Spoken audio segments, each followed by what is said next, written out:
Bismillah ar-Rahman ar-Rahim. We talked about the automatic summarization last time, and we said that automatic summarization is used to group subnets that belong to the same class into one route entry, and this is done by what we have defined as the boundary router. So the boundary router will have on one side subnets that belong to a specific network class, and on the other side other subnets that belong to other classful subnets. Based on that, router 2 will send the updates using automatic summarization to all these networks for all the subnets that belong to the subnet 172.130/16. So this subnet is going to be submitted to these IP addresses for the different subnets. So R2 is a very key router, and we called it the boundary router. So on the left hand side you have to distinguish between 172.30.1 or .2 or .3. However, when it comes to the right hand side, here, there is only one entry that gets summarized to router 3, which is 172.130.0.0/16. Okay? So based on that, automatic summarization is used to facilitate the classful routing. And it also turns out that, of course, automatic summarization reduces the size of the routing table, for sure, because instead of creating different entries for different subnets, now you have one entry that represents multiple subnets. And of course you have one route entry that groups all these subnets all together. And we'll see today how we will do that.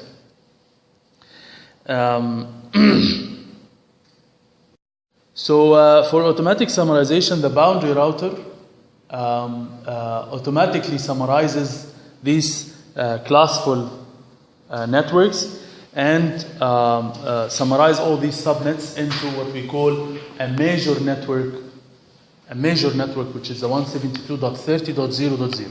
This is like the major network that groups all these classful subnets together. So this is how it looks like. So the network on the left hand side belongs to the same classful address, which is 172.30.0.0. So within this network, router 2 will send the specific IP address of each subnet. So on this side, router 1 will send to router 2 the subnet 172.30.1.0. Okay, and router 2 will have different entries for different subnets. Okay, however, only when it sends an update to router 3, it will summarize all these subnets into 172.30.0.0/16. And it doesn't actually send /16, of course. As we all know, the classful routing protocols, they do not send the subnet mask, in which case this router will recognize or will realize the subnet mask from the class of the IP address. Okay? So what about the left hand side? How does the router 1, for example, when it receives route update from router 2, about 172.30.3.0. Okay, when router 2 sends the route update for 172.30.3.0, it does not send the subnet mask /24, right? If we use the classful address, then we have to truncate 3.0, right? So how does the router 1 recognize the subnet mask, which is /24? Okay, because it's not sent as part of the route update. So for that, there are two very important rules. That if a router receives a route update on an interface, okay, and it receives a route update for an IP which belongs to the same major network, of this interface, then router 1 will use the subnet mask of this interface. Again, so if router 1 receives an IP a route update for network 172.30.3.0, okay, router 1 will check, does this address belong to the same major network like this interface? Remember, this interface has an address of 172.30.2.0/24. Okay, so does this subnet belong to the same, remember, major network of this interface? If the answer is yes, then I will use the subnet mask of this interface, which is /24. Classful address 172.30.0.0/16. This is the major network. Okay, so if they belong to the same major network, then I will use the subnet mask of the interface, which in that case is a /24. So this way, router 1 will have an explicit entry for 172.30.3.0 and 172.30.2.0 and of course 172.30.1.0. So all these entries are going to be stored in R1, in R2, but not in R3. Okay? So R3 will receive one route entry from R2, which will summarize all these subnetworks.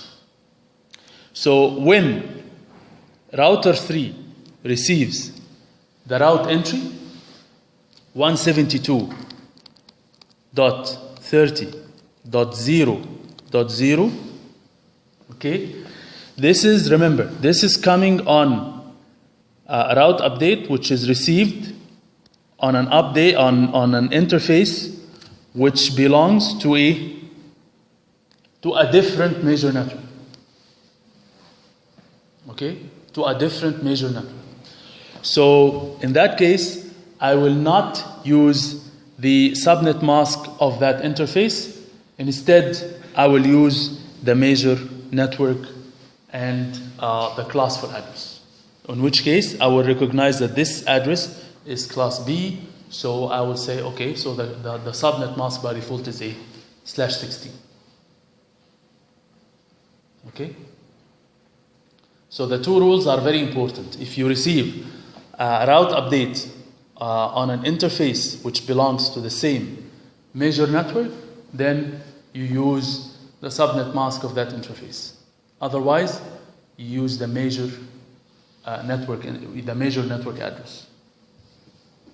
Okay, كده? Well, we can we can verify this concept on these routing tables. So these are the rules. If the routing update and the interface it's received on belong to the same network, then the subnet mask of that interface is applied to the network update. Okay, which is the case for this side, for the left-hand side. So any route update on the left-hand side will be on an interface that belongs to the same major network, in which case you need to store the entry as is and use the subnet mask of that interface. Rule number 2, if a routing update and the interface it's received on belong to different networks, then what you do is that you use the classful subnet mask. The classful subnet mask, in which case you have to check the class that this IP belongs to, and based on that you use the subnet mask for that class. Okay. So that's what's explained here. So for router 2 will send the 172.30.1.0. Okay, this will be sent on the left-hand side, and on the left-hand side, the entry will be stored as is, and the subnet mask will be /24.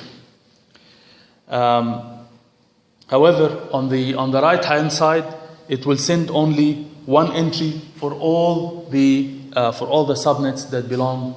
It will auto-summarize all these subnets into one entry, which is 172.30.0.0. So router 2 will not have separate entries for each of these subnets. It will have only one entry for all these subnets, which is 172.30.0.0. Okay, any questions? So it's very important. So again, as a continuation of this, router 1 will have, as we said, router 1 will have separate entries. Of course, let's just do it like this, just to be able to compare the what's on the graph with the routing table.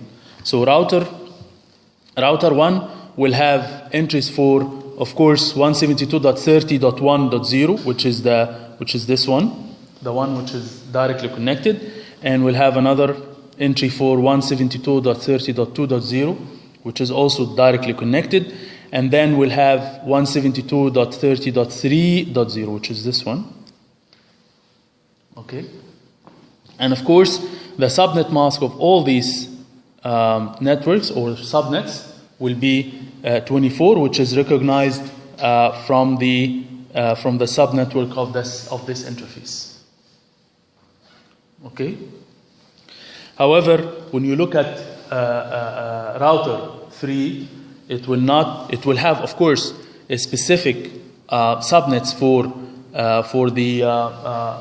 these networks, which is 192.168.5.0. It will have specific IP address for this. However, when it comes to these subnets, it will have only one entry, which is 172.30.0.0/16, which is the classful subnet. Okay.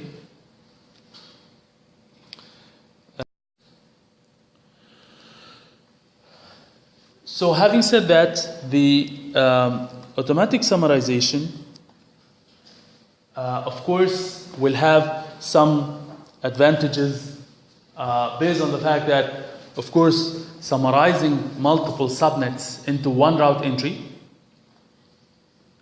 means that the routing table will be reduced in terms of size, and you will have single routes that are used to represent multiple networks. I have to mention here that when it comes to the metric, right? Because when you summarize all these when you summarize all these subnets to router 3, okay, you use one IP address, which is 172.30.0.0, right? But how about the two other fields? The two other fields, which are of course, the interface or the next hub, and the matrix. And these are going to be done based on the boundary router. So in the route entry, you specify the, and عندي هنا it's very small, I'm just trying to. So so if you take a look here, you will see that the matrix is 1. So for any subnet that belongs to all these subnetwork, the metric is going to be the distance to the boundary router. ماشي? And of course, the next hop will be through this interface. Okay, so whether it's so when you have a destination, for example, 172.30.1.3 or .2.4 or whatever, so you will use the same route entry here, and in that case, the metric is going to be the distance to the boundary router. And then when it goes to the boundary router will then use the specific route entry in the routing table to route it accordingly. Okay, so any question, any confusion? So the two rules are very important. Okay.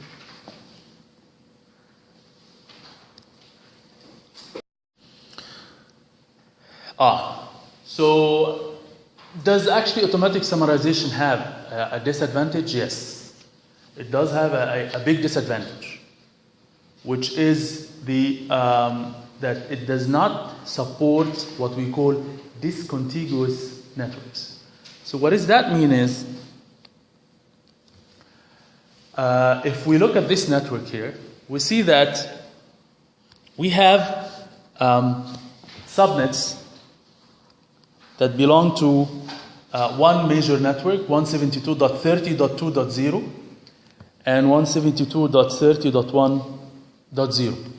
When we look at the subnetwork here, we see 209 dot something, which means that those two networks belong to different classes, which makes router 1 as a boundary router. Bravo Ali. Okay, so router 1 here is by default a boundary router. If we look at on the right hand side as well, we see that we have 172.30.100.0. So the observation here is that these networks and these networks belong to the same major network, right? However, in the middle here, you have subnets that belong to different classes altogether. So we have R1 as boundary router, and we have R3 as boundary router. However, in the middle, there are different networks, different classes, different classful addresses. So we call this situation a discontiguous network, which means that you have, on this side, you have networks that belong, or subnets that belong to the same major network like this one. However, in the middle here, you have different classful addresses altogether. Okay? So let's see how RIP will behave when it comes to this particular scenario. Because RIP will not be able to deal with this situation because of the automatic summarization. And the concept is simple. So R1, in order for R1 to send the update to R2, R1 is going to have to summarize the all these subnets into 172.30.0.0, right? Because it's a boundary router. R3 will do the same, right? So R3 will send a summarized route entry for 172.30.0.0. It will send it to router 2, right? So router 2 is going to have two entries. Router 2 will have two entries coming from two different interfaces. Okay, so the two entries will be 172.30.0.0 coming from interface S000 and 172.30.0.0 coming from an interface S001.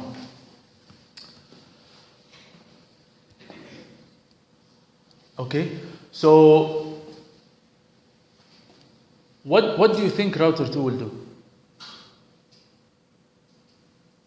Remember that the distance for each of these two entries is the distance to the boundary routers, which is a 1.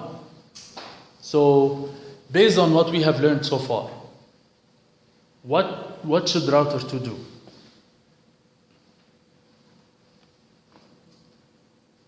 What does that mean? This means that, in abstract sense, this means that we have a destination that belongs to this network, 172.30.0.0, okay? And in order for me to route packets to any destination that belongs to this network, I'm going to have to send it to either router 1 or router 3 with the distance of 1. So what do I do?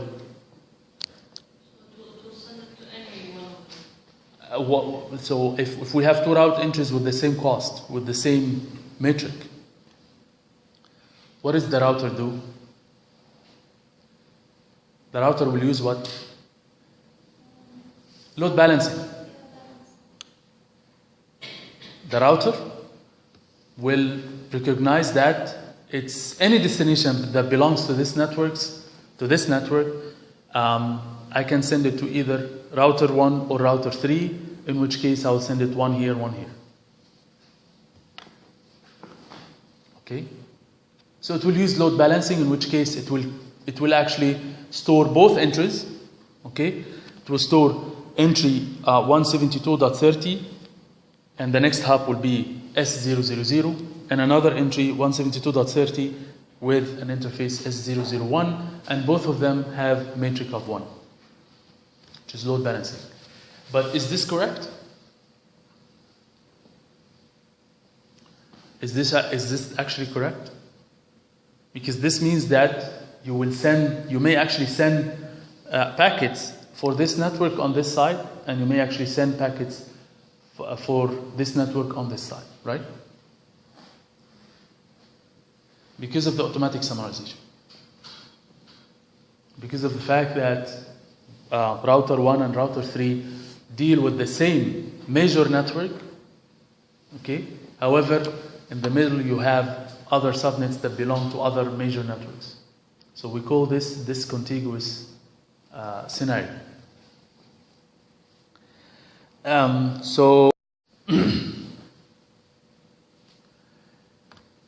The discontiguous topologies do not converge with RIP version 1, which means that the routing table will not be consistent.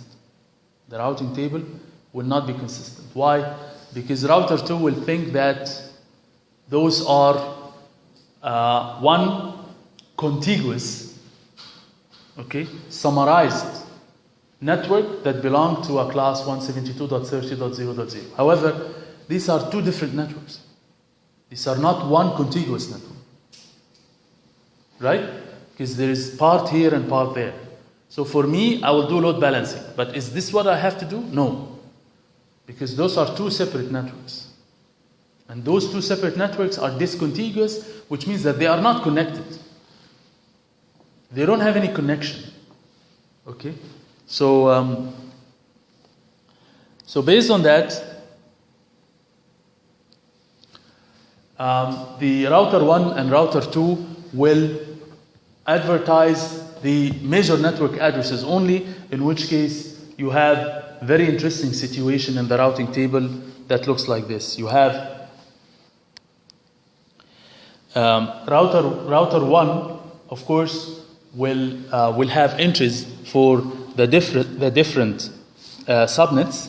Will have 172.30.0 and .1 and .2, okay, and will have also the entries for the network 209 subnetwork, which is another major network. So router 1 will be able to route the information to any of these subnets correctly. Okay. However, router 1 will not be able to send anything to router 3 because router 3 is actually not advertised to router 1 in terms of these subnets.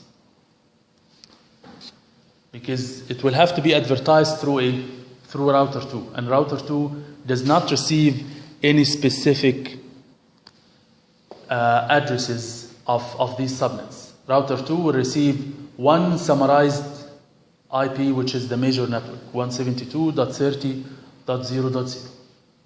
But it does not have any information about 100.0 or 101 and so on.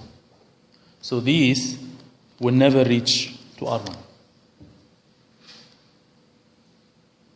Okay? And similarly, these will never reach to R3. Because they will have to be summarized through router 2. And also, if we look at router 2 here, router 2 will have very, very interesting scenario that you have 172.30.0.0, and this is through those two interfaces with the same metric, which is 1. So it will do load balancing. So this is an inconsistent routing table information, which will lead to incorrect packet forwarding, right? Because router 2 will deal with all these networks, all these subnets, as contiguous network, whereas they are not contiguous. They are totally disconnected. It will send some packets on this side, some packets on that side, based on the load balancing logic, not based on how these networks looks like from the topology perspective. In which case, the packet forwarding will not be consistent.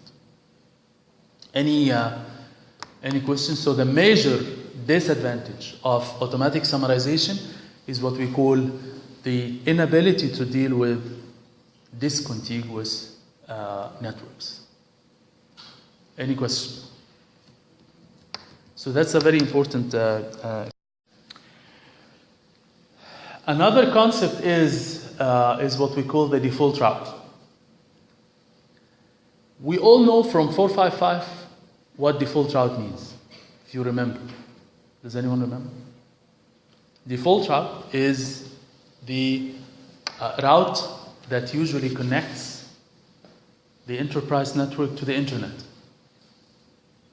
So there is like a default router that routes all the information from the enterprise network to the internet. So if you have a packet which is distant to any IP address inside the enterprise network, so you use the rep information in the routing table as usual. However, if the packet is distant to an IP address which is external to your network, okay, then you send it by default to the internet router or to the default router.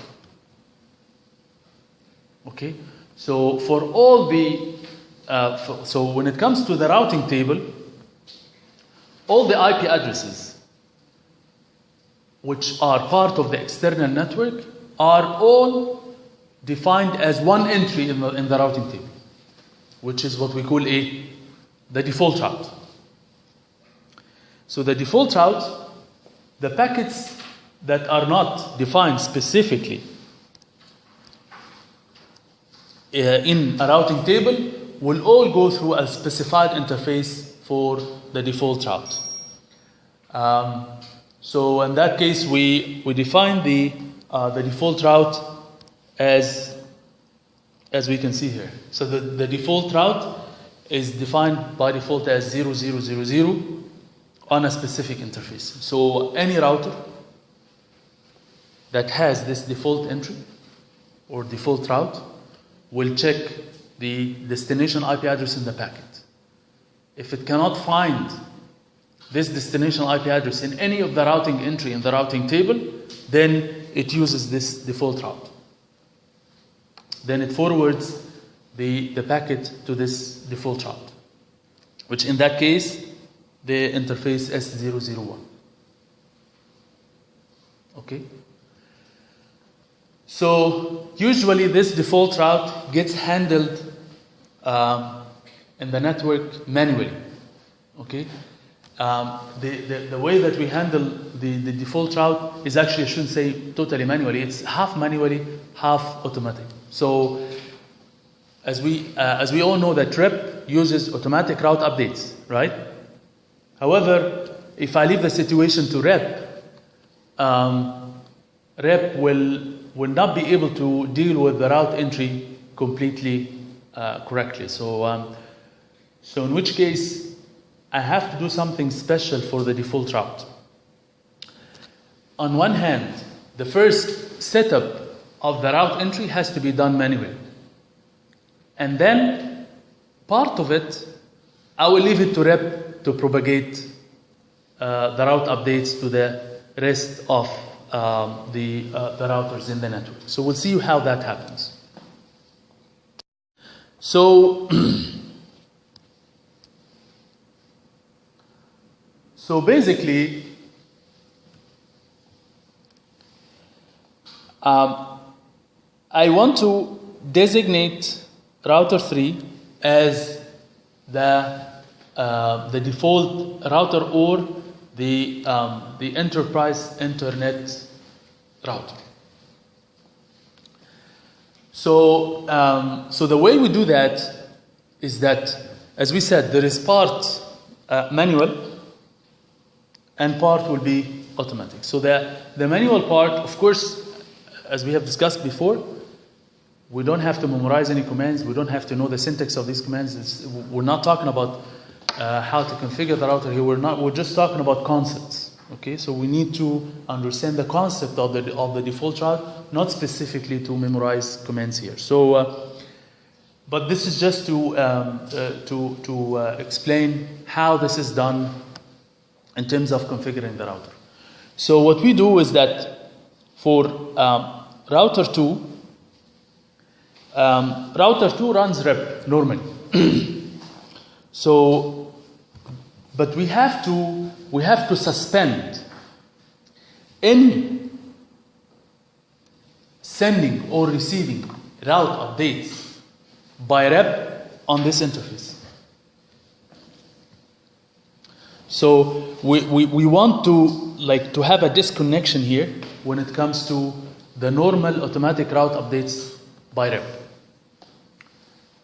Why? Because we have to deal with this part as the default gateway to the internet, and we have to deal with this part in a static fashion, manually. So we have to enter the routes using static routing, and we'll see how.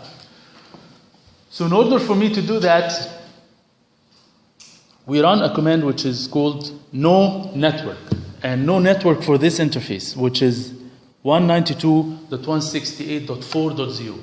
So what that means is that, actually we talked about this before.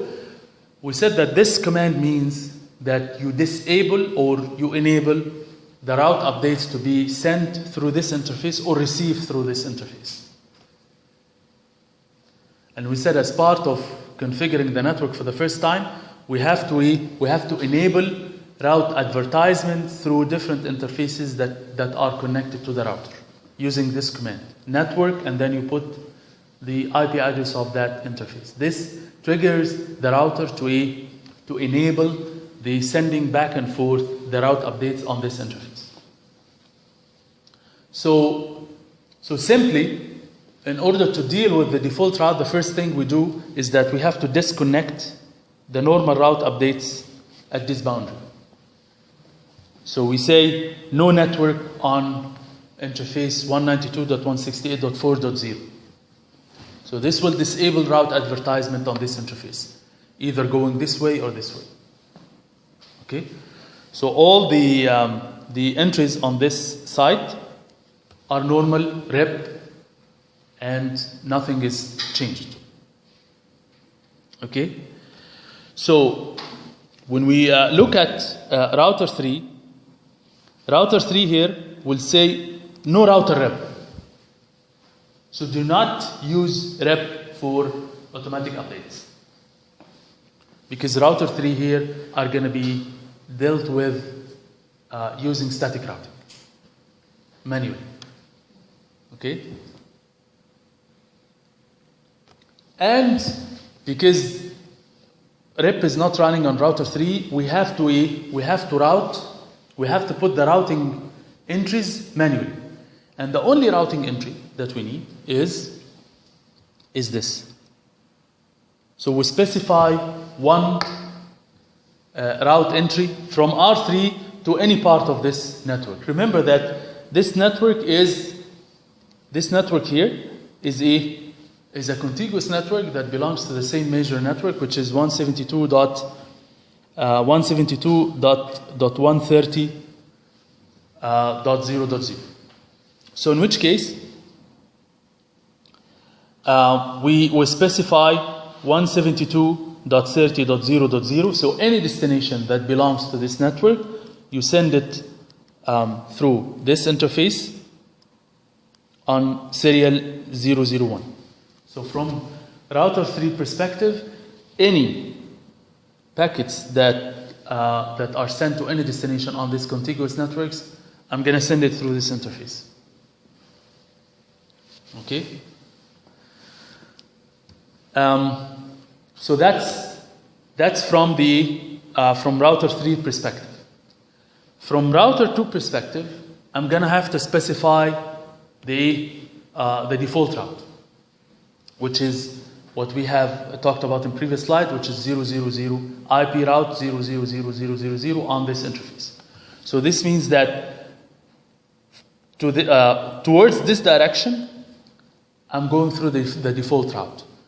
From this side to this side, I'm going to use the static route. Okay? So that's why we see that for router 1 is here. For router 1 will contain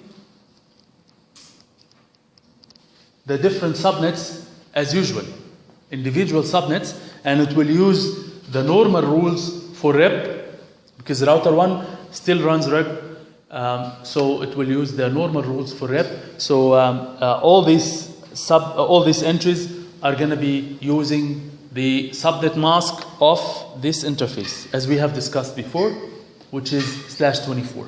So it will use 172.30.1.0/24. So the subnet mask is going to be dealt with correctly. So this is router 2. When it comes to router 1, sorry. When it comes to router 2 will use 172.30.1.0, which is on this side. So it will have different entries again for the different subnets as usual. And it will have here the default route. So this is the default route, which has to be done again using static routing. So you have to do it manually. So any packet which is distant to any IP address which is not in this routing table, I'm going to have to use the default route. So anything is not clear here? So any IP address that belongs to this part, okay, I have one entry which is the default route in the routing table to represent the route to this direction. Okay? And router 3, if we look at router 3 here, we see that router 3 will not have any entries that says R, because we have disabled rep, right? So on router 3 we have no rep running, so there's no automatic updates. So there's no updates back and forth, which is created by rep. Instead, we have the static route that we have done in the previous step here, and we have the directly connected networks. Okay. So the default route as part of rep version 1, because it uses the automatic summarization, it has to be dealt with in 2 steps. The first step is manual, which is to establish the 2 directions. From one direction, you have to specify the default route. From the other direction, you have to specify the routes in a static fashion, right? The next step we did not talk about yet. So the next step is that, remember, router 1 here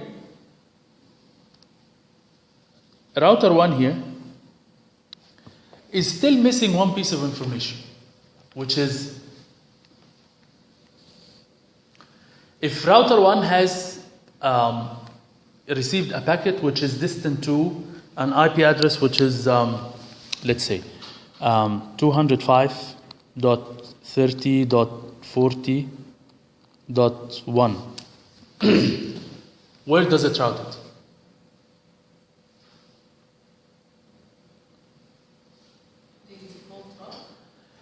Does it exist?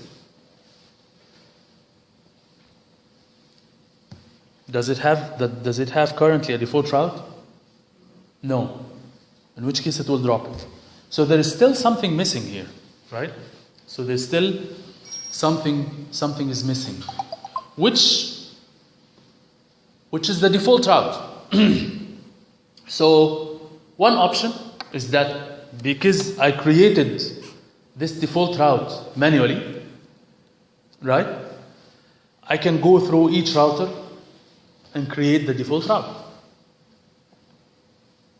Okay? But this is not what will happen, because luckily, of course, we have, could be like 100 routers or something. So the static route gets propagated using rep. The static route, the static default route, we can trigger it to propagate through the network using the rep updates,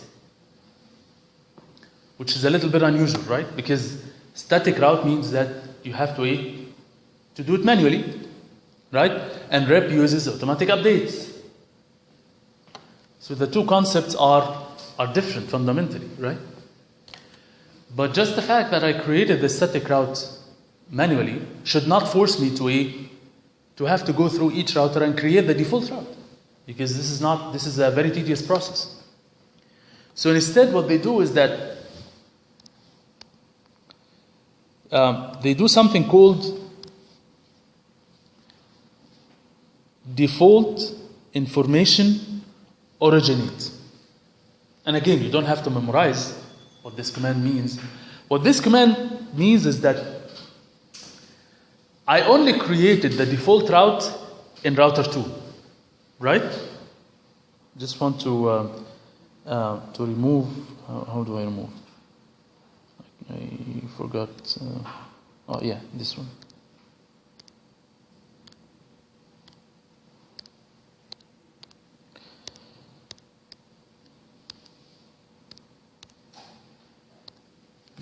Just to clear the. So the only place where we created the default route is at a router 2, right?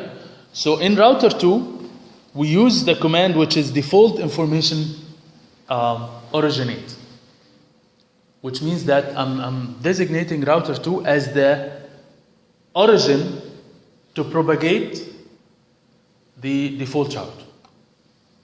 So this is going to trigger router 2 to send the default route as part of the rep automatic update. So it will propagate in the whole network. So if you do the default information propagate, in a matter of milliseconds, you will see the default entry in router 1 and in all other routers in the network. So this way we have dealt with the default route in 2 steps. The first step is a manual step. You have to configure the static routing on the boundary between the default router and the rest of the network, right? And you have to do that both directions manually using static route. And the second step is that you have to trigger the router 2 to propagate this default route in the entire network, in all the routers. Okay? Any question? Summarization and the default route. So as we have said that rep version 1 deals with only classful addresses, and we have automatic summarization, which in normal cases is very tricky because it does not deal with discontiguous networks. In which case, we have serious problem, and we need the administrator to be extremely aware of this notion so that we don't end up with inconsistent routing information in the routing tables. However, to fix this problem fundamentally, they have actually defined IGRP, Interior Gateway Routing Protocol, and they have extended that to enhanced EIGRP, and they have also defined rep version 2, which deals with classless addresses. Okay, so all these routing protocols, rep version 2, IGRP, EIGRP, all of them, they deal with the concept of classless, and automatic summarization is also supported. However, because of the fact that you can send subnet mask back and forth, you don't have to use the rules that we have discussed before, in which case you can send the subnet mask with the route entry, and you will be able to use automatic summarization in a more flexible way. So you don't have the problem of discontiguous network and all this stuff. So we'll talk about that next time.